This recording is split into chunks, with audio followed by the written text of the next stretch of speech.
संचित जी बीकानेर से। राधे राधे महाराज जी, राधे राधे। महाराज जी, क्या मेहनत करने से वो सब भी प्राप्त हो जाता है जो कि भाग्य में लिखा नहीं होता? नहीं, भजन से प्राप्त होगा। मेहनत करोगे तो जो भाग्य में नहीं लिखा वो तुम्हें लात मार के नीचे गिरा देगा। लाख प्रयास करो, तुम्हें उठने ही नहीं देगा। भाग्य, अगर भाग्य में लिखा है तो कोई प्रयास ना करो, वो अपने आप मिल जाएगा। अन मांगे आगे आवेगो, जो पल लागे पल को। लेकिन भाग्य को रौंद करके और नए भाग्य की रचना एक कर्म से नहीं होती है, भजन से होती है। अगर आध्यात्मिक भजन नहीं है, तपस्या नहीं है, तो इतनी बड़ी सामर्थ्य इन साधारण तुच्चे पुच्चे कर्मों में नहीं है कि तुम्हारे कर्मों को मिटा करके नए भाग्य की रचना कर दे। ये साधारण कर्मों में, ये असाधारण आध्यात्मिक कर्मों में है, जो भगवान के चिंतन, भगवान का भजन, परहित, ये सबको सुख देने की भावना, अपने को खूब कष्टपूर्वक जीवन व्यतीत कर, अब आप नए भाग्य की रचना कर सकते हैं धर्म के द्वारा, अध्यात्म के द्वारा। साधारण कर्मों को तो कोई सवाल ही नहीं उठता। समझ रहे? जैसे किसी को दिखाई देता हो कि ये भजन नहीं करता है, पापाचरण करता है, तो बहुत मेहनत करता है और सफल होता चला जा रहा है, तो अपनी मेहनत से नहीं सफल हो रहा है, उसके पूर्व के पुण्य हैं।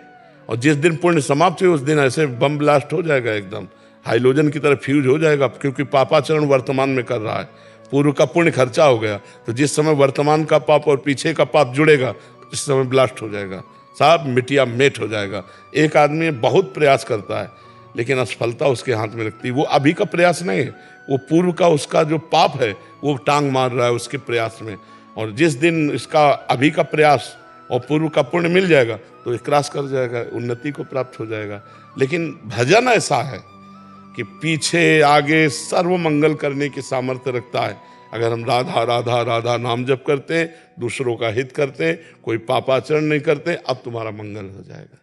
महाराज जी, दोनों तरह के उदाहरण देखे जाते हैं कि बहुत करोड़ों की संपत्ति है, एकदम गिर गया। हाँ। और बहुत ऐसे भी देखे जाते हैं, बहुत मेहनत कर रहे हैं और उसके बाद भी प्रयासरत होने पे भी 5-5 बार जाकर भी असफल ही हो रहे हैं। महाराज जी, तो ये मतलब ये पूर्व प्रारब्ध बहुत, और जिसको सफलता मिल रही है तो पूर्व पुण्य, हाँ पूर्व पुण्य, ये मतलब काटित सत्य। बिल्कुल बिल्कुल। तभी नहीं तो फिर ऐसे जीव की गति क्या, जो चाहे सब कर ले। सब बंधे हुए हैं, कर्म बंधे हुए हैं, कर्म में बंधे हुए हैं। चाह के अनुसार भी वो नहीं कर सकते क्योंकि कर्म में बंधे हुए हैं। और भजन करने वालों में चाह ही खत्म हो जाती है।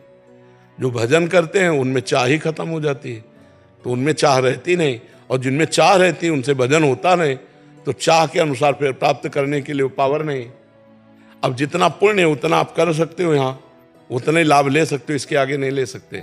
जितना पाप है उतने दुख मिलेगा, इसके आगे तुम्हें चाहे कोई की दुख देना तो नहीं दे सकता है। पर ये तो रहस्य की बात है, वैसे व्यवहारिक बुद्धियों के लिए तो कल सत्संग में था, जनक जी ने जब प्रश्न किया 9 योगीश्वरों से कि मैंने कर्म के विषय में सनकादि से प्रश्न किया था बचपन पे, उन्होंने उत्तर नहीं दिया। तो उनका इसलिए उत्तर नहीं दिया, उस समय तुम्हारी बाल बुद्धि थी। और कर्म बड़ा सूक्ष्म होता है, बड़ा रहस्य है कर्म, तो इसके लिए अब तुम्हें सयाना होना चाहिए, तुम्हारी बुद्धि प्रवीण होनी। अब तुम बोलो, अब मैं तुम्हें उस प्रश्न का उत्तर देता हूँ। तो 9 योगीश्वरों ने कर्म के रहस्य का उत्तर दिया था जी। वसुधा मिश्रा जी अमेरिका से। राधे राधे महाराज जी। महाराज जी, शरणागत से क्या तात्पर्य है? अगर कभी बुद्धि में भ्रमित होने पर हम कुछ गलत काम कर जाते हैं लेकिन बाद में समझ आता है कि हमसे गलती हुई है, तो उन कर्मों की शुद्धि का क्या उपाय है? शरणागत हो जाने पर हमारे भगवान के चरणों का अंदर से आश्रय और जबान से भगवान का नाम जप। शरणागति का तात्पर्य है भगवान के चरणों का आश्रय और भगवान का निरंतर स्मरण। तो नाम जप करते हुए अगर हम निरंतर स्मरण को, तो हमसे कोई गलती होगी ही नहीं, क्योंकि गलती तब होती जब पहले हम गलती स्वीकार करते हैं, गलती का चिंतन करते हैं। किसका प्रश्न है? आपका है। जैसे गुलाब जामुन पाना है, डायरेक्ट गुलाब जामुन नहीं पाते, पहले गुलाब जामुन हम मन के द्वारा चिंतन करते हैं, फिर उसके स्वाद का चिंतन करते हैं, फिर प्लान बाहरी होता है, तो क्रिया बाद में होती, पहले चिंतन होता है। तो अगर हम नाम जप कर रहे हैं तो चिंतन होने नहीं पाएगा। और हमारा मन राधा नाम सुधा रसम रसी तुम, राधा नाम रूपी अमृत में लगा है, तो वो डिलीट करता जाएगा। जो मन सामने फेंक रहा है विषय क्रिया, उसको डिलीट करता जाएगा। तो पहली बात तो होगा ही नहीं, क्योंकि चिंतन ही नहीं हो पाया, फाइनल ही नहीं हो पाया, संकल्प ही नहीं बन पाया। और अगर कहीं भूल चूक से आपका अवसर ऐसा मिला कि चिंतन बन गया, संकल्प बन गया, क्रिया बन गई, तो आपके हृदय में जलन होगी, पश्चाताप होगा कि नहीं होना चाहिए, फिर क्यों हो गया, क्या करूं, हे भगवान अब आप ही कृपा करो। तो फिर ये शरणागति, प्रतिपल शरणागति।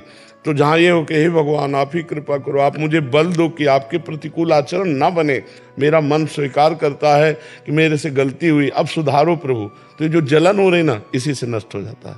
उसको कोई प्रारब्ध भोगना नहीं पड़ता, इस विषय का ये प्रारब्ध नहीं बन पाता, वो नष्ट हो जाता है और फिर नाम जपेगा, अपने आप परम पावन हो जाएगा। समझ रहे हैं आप जी? किरण झा जी, जी महाराज जी, मैं स्वप्न में देवी देवताओं का रोज दर्शन करती हूँ और खास करके महादेव जी का। महाराज जी, इसका क्या तात्पर्य? हम तो अच्छा समझते हैं कि भगवान की कृपा है जो स्वप्न में भगवान, लेकिन जागृत में आप भगवान का चिंतन करते हैं?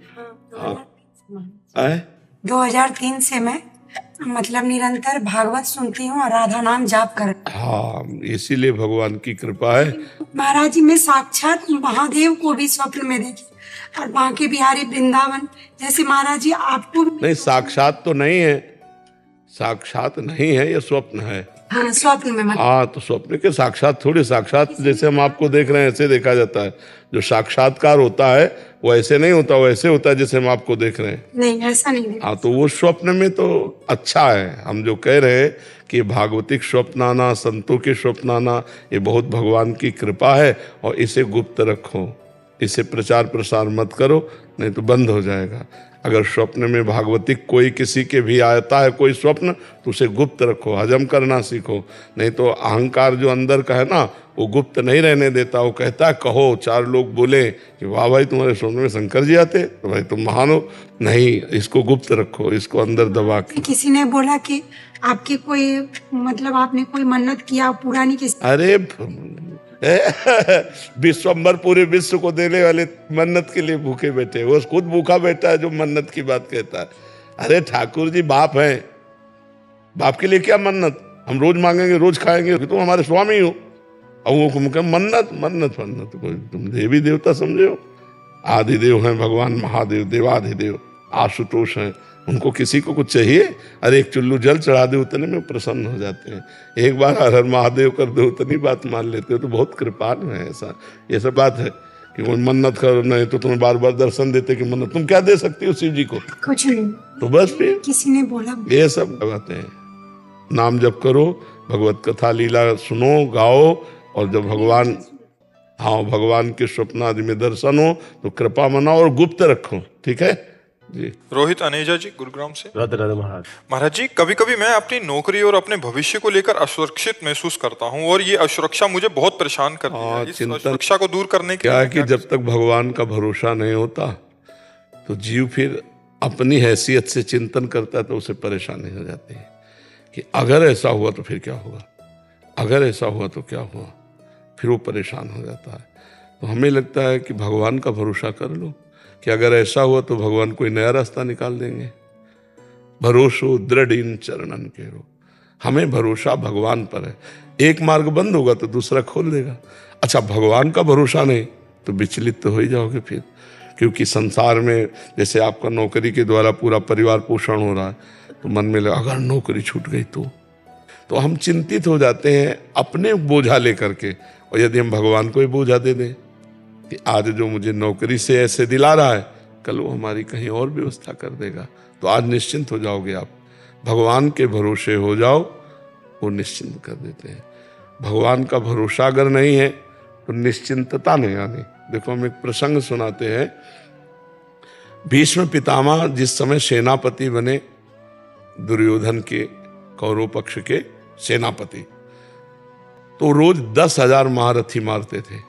10,000 महारथी, भीष्म जी महान धनुर्धर, लेकिन एक भी पांडव को खरोच नहीं आती थी। तो दुर्योधन जल जाता। जब शाम के युद्ध का निर्णय सुने, बोले एक भी पांडव नहीं मारा गया, भीष्म जैसे सेनापति एक भी पांडव नहीं मारा गया। तो उनके शिविर में जाकर के रोज इस बात के लिए झगड़ा करता। तो भीष्म जी भाव में आए, तो 5 बाण निकाल के रख दिए और कहा, कल मैं यदि जीवित रहा तो 5 पांडवों का वध निश्चित समझो। उनको पता था कि मैं जीवित ही क्यों रहूंगा, जिनके रक्षा में भगवान है तो मैं समर्थ नहीं रह पाऊंगा कि पांडवों को मार दूं।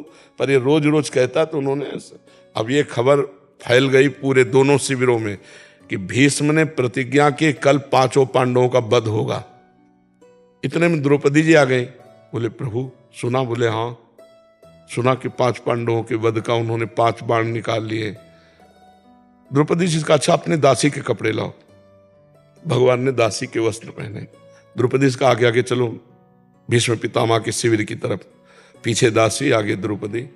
सब कोई समझ रहा है कि दुर्योधन अभी आशीर्वाद लेके गया है, 5 पांडव, तो किसी ने रोका ही नहीं। सीधे भीष्म जी के सामने गए। वो संध्या के समय जप कर रहे थे, जाके प्रणाम किया पितामह। तो उनको भी यही बात समझ में आई कि दुर्योधन की पत्नी आई है।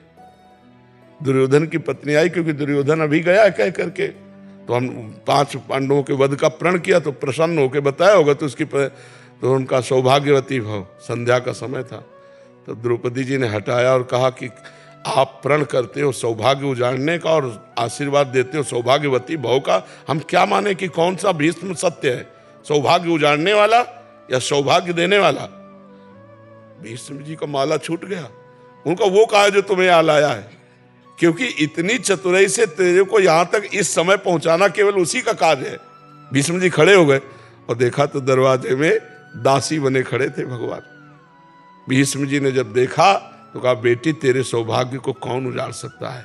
हम जैसे सैकड़ों भीष्म तो भी नहीं उजाड़ सकते, जिसका रक्षक ये गोविंद तुम्हारे लिए दासी बन के आया है तुम्हारे पद। तब भगवान से कहा मेरा प्रण तो तुम तोड़ दिए, लेकिन तुम्हारा भी प्रण तोड़ूंगा कल। तुमने कहा युद्ध में मैं अस्त्र ग्रहण नहीं करूंगा और कल मैं गंगा का पुत्र नहीं कहूंगा अगर तुमसे अस्त्र न ग्रहण करा। तो भगवान ने कहा ये तो बात हो जाएगी, अपनो प्रण विसार भगत को पूरो प्रण निभाऊं। फिर भगवान से कहा कि प्रभु अगर जीवित रहा तो मैं बाण संधान करूंगा पांडवों के ऊपर। तो आप ये करना कि जो ही मैं युद्ध क्षेत्र में जाऊं कल, तो सामने शिखंडी को खड़ा कर देना। शिखंडी आज भी मेरी दृष्टि में अंबा है और मैं स्त्री पर कभी बाण नहीं चलाता। इतने में अर्जुन से कह देना मुझे बाणों की सैया पे सुला दे।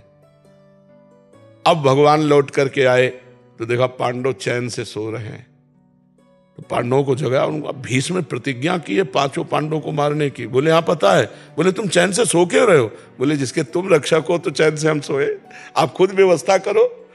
तो समझ रहे हो ना, अगर भगवान का भरोसा है तो चैन से सोओगे, वो व्यवस्था खुद कर देंगे। और भगवान का भरोसा नहीं तो अपनी परेशानी अपनी जिम्मेवारी लेने पर हम परेशान हो जाएं, क्योंकि हम मनुष्य हैं। हमारी क्षमता ईश्वरीय शक्ति के आगे नहीं है। अगर ईश्वर का तो ईश्वरीय शक्ति के आगे किसी का ऐसा नहीं कि कार्य बिगड़ जाए, सदैव बनते ही पाया गया है। तो आप भगवान का भरोसा लीजिए, चिंता मत कीजिए, थोड़ा नाम जप कीजिए और भगवान के आश्रित रह के होगा वही प्यारे जो राम जी को भाएगा। और राम जी है मंगल भवन अमंगल हारी। अमंगल हो नहीं सकता, हो ही नहीं सकता, तो इसलिए भगवान के भरोसे